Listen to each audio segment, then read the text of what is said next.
Hello and welcome back to another YouTube video. Hi, I'm Peter. Okay, welcome back to another Marvel review.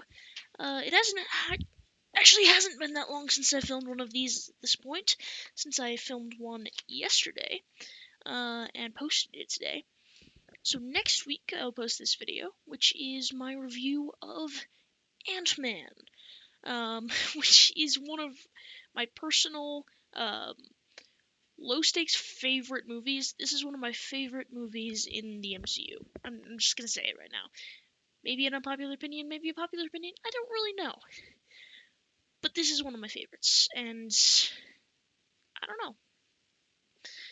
Obviously, it's not my favorite out of all of them. I have a favorite at the moment, is Spider-Man No Way Home. But I'm a sucker for a really funny movie, and even if it isn't the most high stakes, but it still feels like high stakes, that's what this movie is, and I really love it. So, before I get started, quick thing, this video will contain spoilers for Ant-Man. I'll try to avoid spoilers for other MCU movies, but I can't promise a guaranteed. I definitely won't be giving any spoilers for any of the Phase 4 movies, so no worries about that. But I will try my best not to give anything away for Phase 1, 2, 3. So if you haven't seen one of these reviews that I've done before, it's mostly not scripted. I just have a score set out on a paper in front of me, and the rest I commit to memory. I basically talk about these 9 categories that I use to give the movie a final score. So these categories are story, action, the main character, unless it's an Avengers movie, then it's the team dynamic, but this one is main character, the villain, character arcs or character development, humor, yes moments is what I call it, but it's basically moments that like give you chills and it's like, wow, this was so epic, I love this. You have death scenes. If there aren't any death scenes, I give it an automatic 5 out of 5 because I can't really judge it on something that isn't there. And this is something that I'm going to go back and change. I think there was like one movie that didn't have any death scenes and I gave it like a 1 or something. I need to change that. And then finally we have side characters.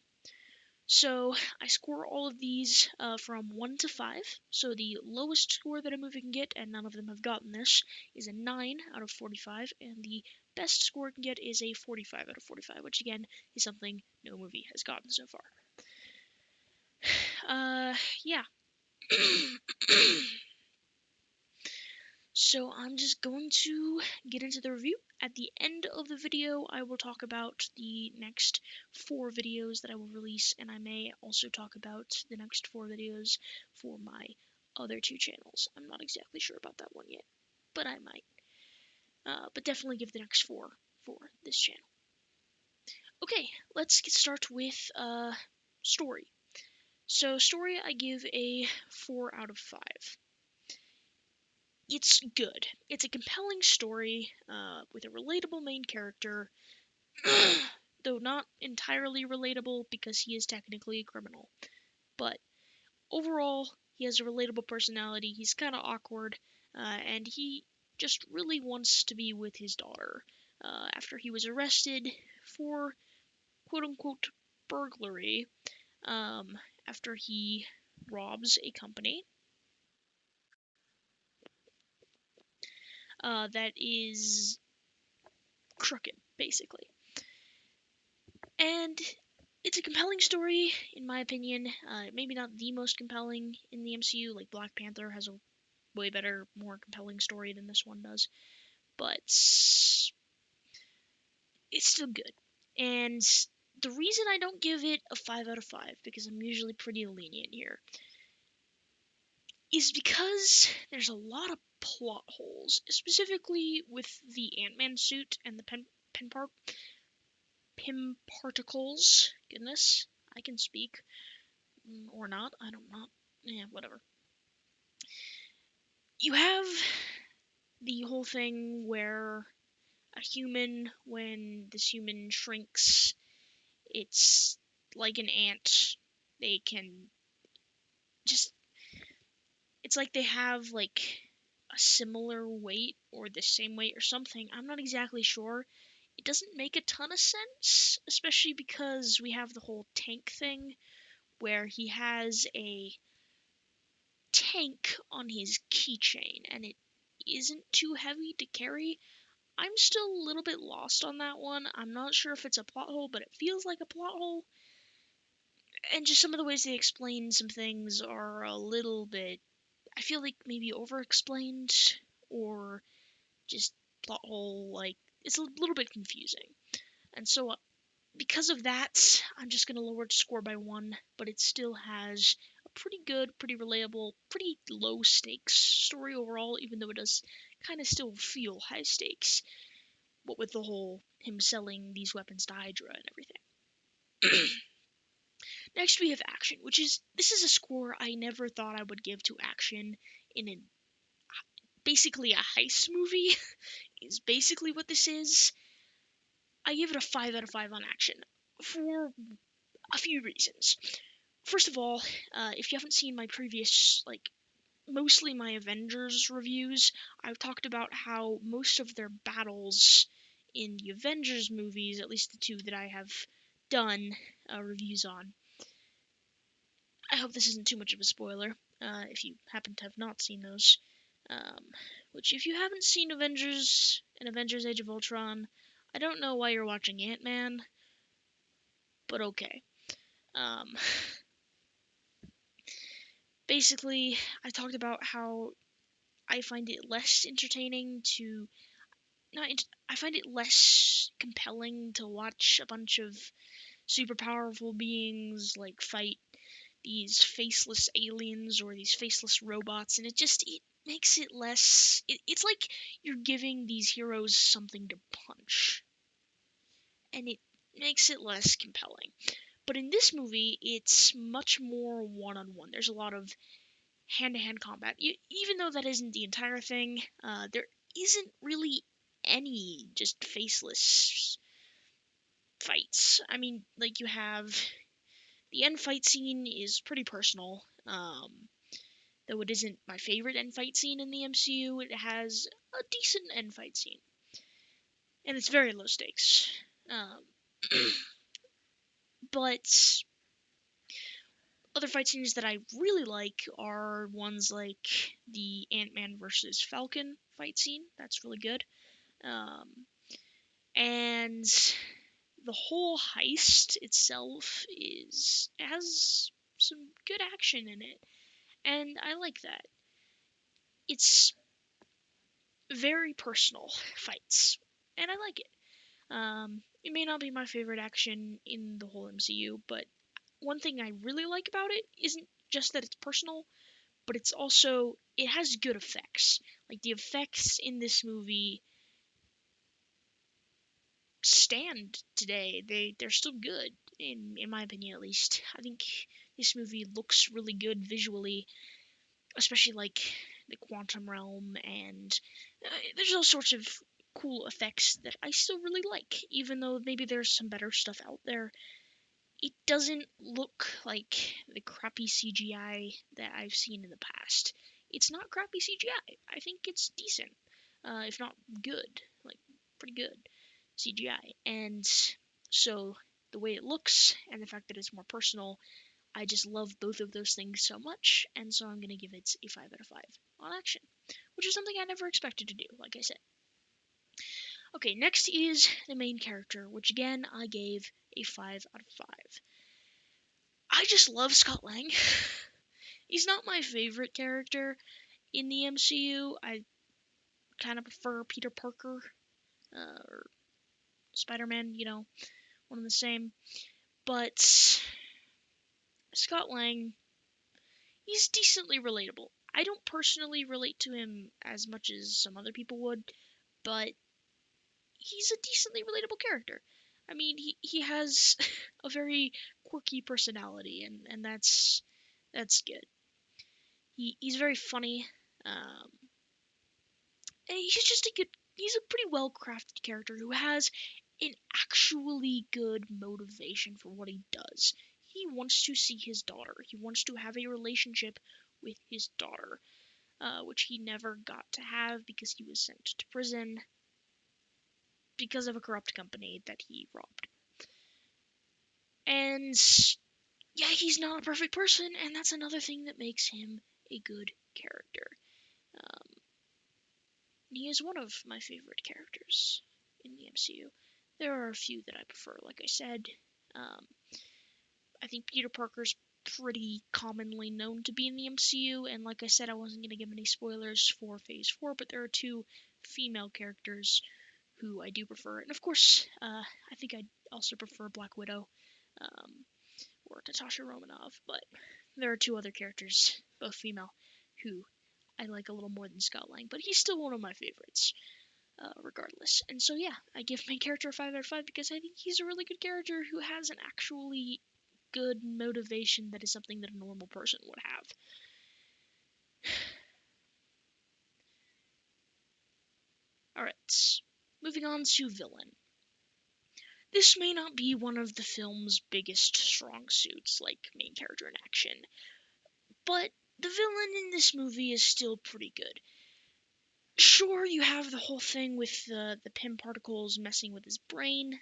That one didn't super make sense to me. Like, why can't this guy just be evil?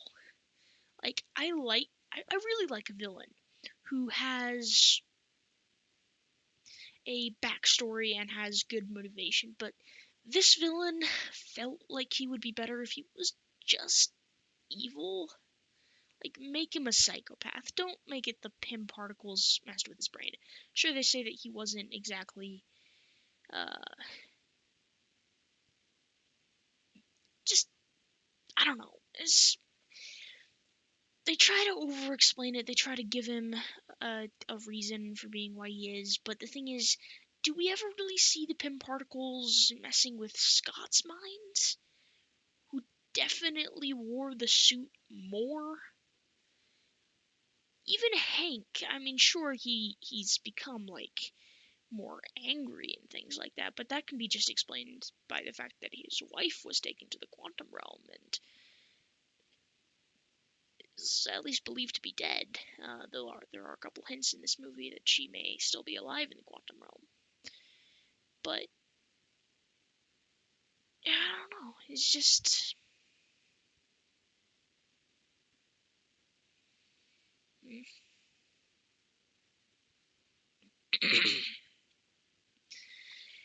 I feel like the villain could have been a little bit better with the motivation. He's still a decently menacing villain, and the actor I think did a fantastic job. But it's not my favorite villain. He doesn't really have a lot going for him. I mean, I can see why he's a decent villain, but I'm giving villain a 3 out of 5 score on this one. It's not bad, but it's not great either. They could have done a lot better with this villain. Though I do really like the way the actor portrayed this character. Okay, on to character arcs or character developments.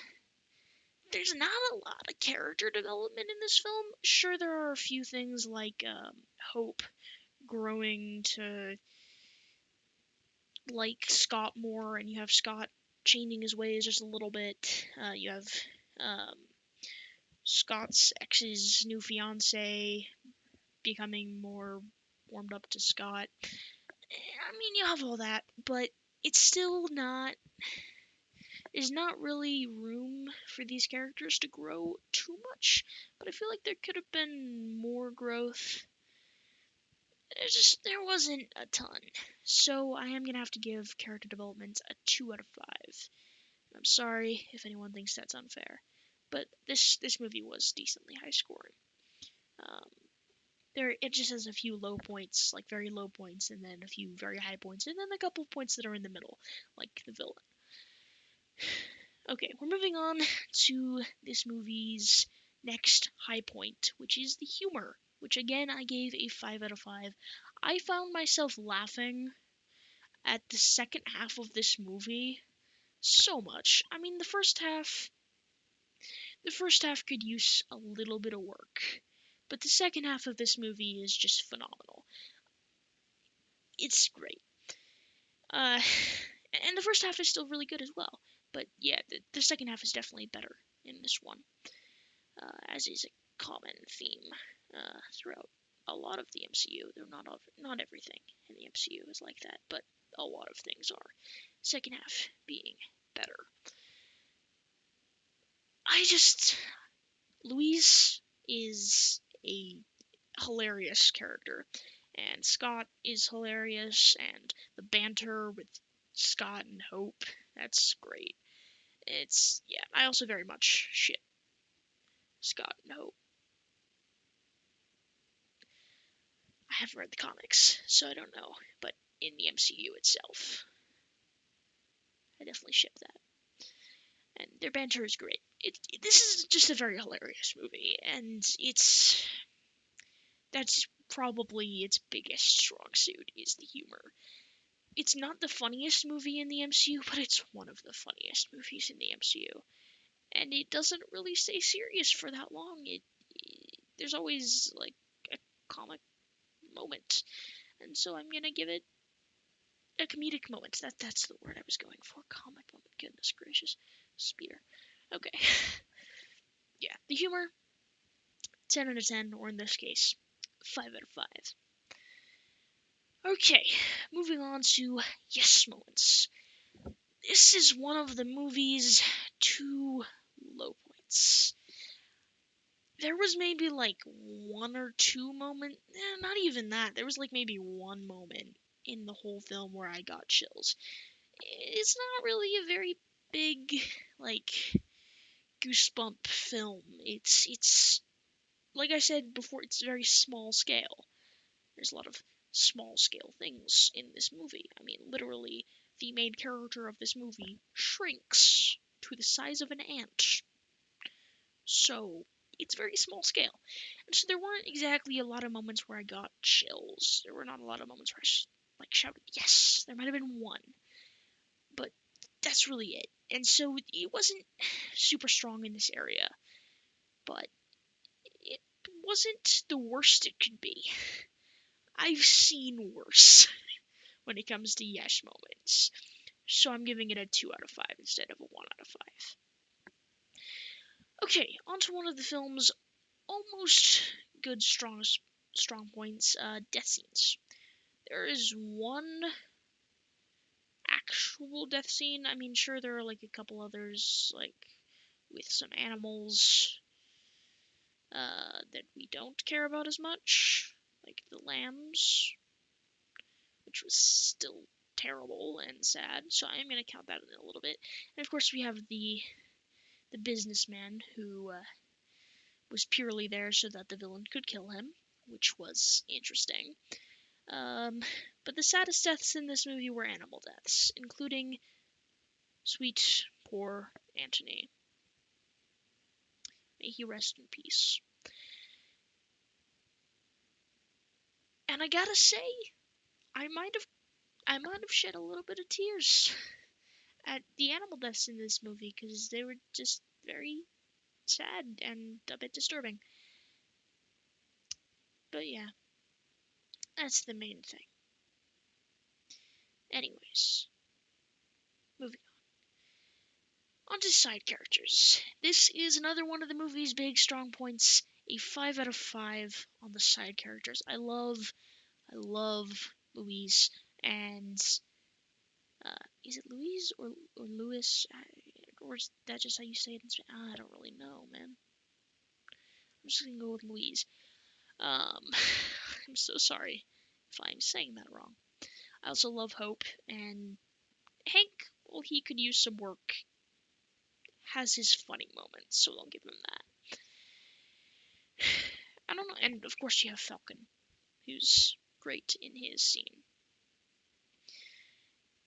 Yeah, I really like the side characters in this film. Most of them are really funny, and it's great. I don't really know what else to say on that. So I guess this one's just gonna be shorter than usual, and we'll get into the final scoring. So, Yeah, story 4 out of 5, action 5 out of 5, main character 5 out of 5, villain 3 out of 5, character arcs 2 out of 5, humor 5 out of 5, yes moments 2 out of 5, death scenes 4 out of 5, side characters 5 out of 5, and in total that I believe counts up to 35 out of 45, unless of course I'm doing my math wrong, which let me just double check.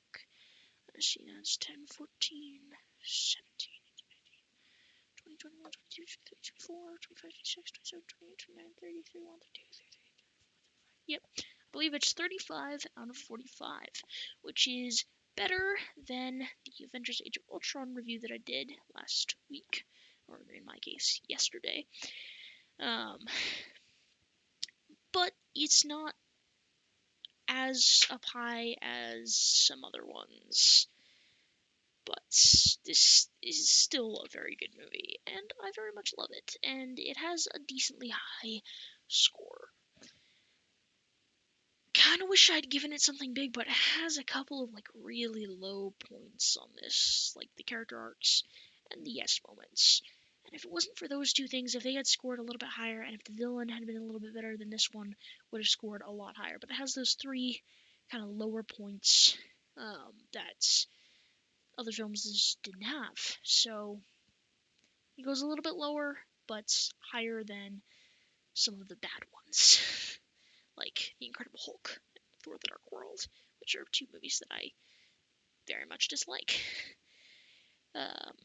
But anyways, that's that for the review.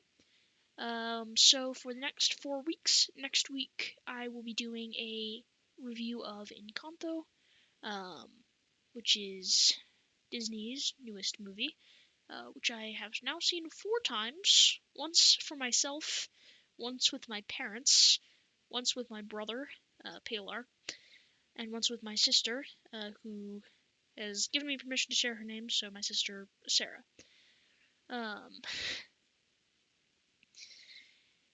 And so now I'm going to watch it for a 5th time and do a review on it. So, second week, I will be doing a ranking of every Encanto song, and then I will be doing Season 3, Episode 1 of The Dragon Prince review of Sol Regum, and finally, after that, I will be doing a review of Season 3, Episode 2 of The Dragon Prince. So yeah, that's the next 4 weeks of videos. As for Keeper of the Games, the next 4 weeks, let me just check. It should be all Portal 2. Unless I forgot to delete these first 2 and I've already posted them, then it will be all Portal 2 plus 1 Super Mario Odyssey episode. I'm just not 100% certain on that. As for Keeper of the Books, I think I'm going to either... So there's 2 routes I could go. First, I could do a review of Trials of Apollo Book 3, The Burning Maze, which I finished recently, and then go on from there. Or I could continue with the side character tournament, which I have not done in a while.